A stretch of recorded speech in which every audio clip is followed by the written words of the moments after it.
look at another example. We're given a curve again, and this curve is defined from 0 to pi, and we are looking for the arc length of the curve. All right. So what is the formula for the arc length of the curve? 0 to pi, so it depends on what closed interval you're given, right? Then you integrate the length of r prime from the lower, the 0 to pi, right? So you will first need what? You will first need finding r prime. So I differentiate the vector value function component by component. For the I component, t times sine t, so I use the product rule. So I get 1 times sine t plus t times derivative of sine, which is cosine, right? So this part is derivative of t times sine t. So this two terms comes from derivative, this one only. Now, derivative of cosine is minus sine, so minus sine of t. And this is the I component that we have. Next, derivative sine is cosine. So let's just write it out.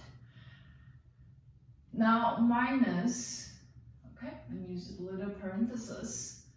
So derivative of t cosine t would be 1 times cosine t minus t times the derivative of cosine.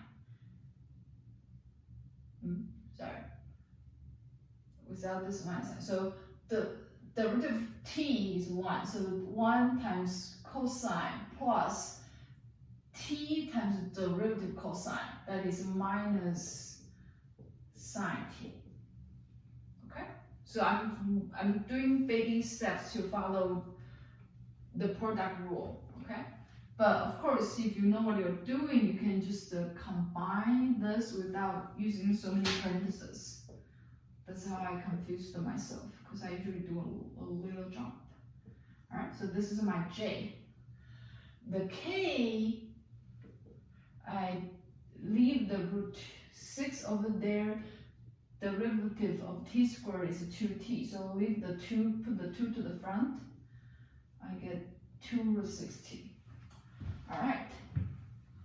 So as you can see, in here I have sine of t minus sine of t. In here I have cosine t minus cosine t.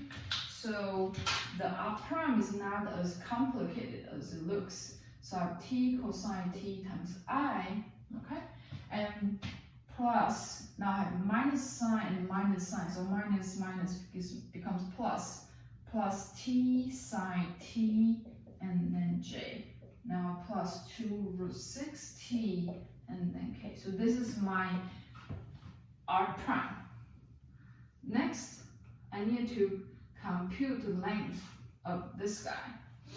So once again, a big square root, and I square each term of this. So I get t squared cosine squared plus t squared times sine squared. Okay? Now plus, what is this? So 4 times 6 times t squared. Okay? And again, these two terms together, I can factor out t squared.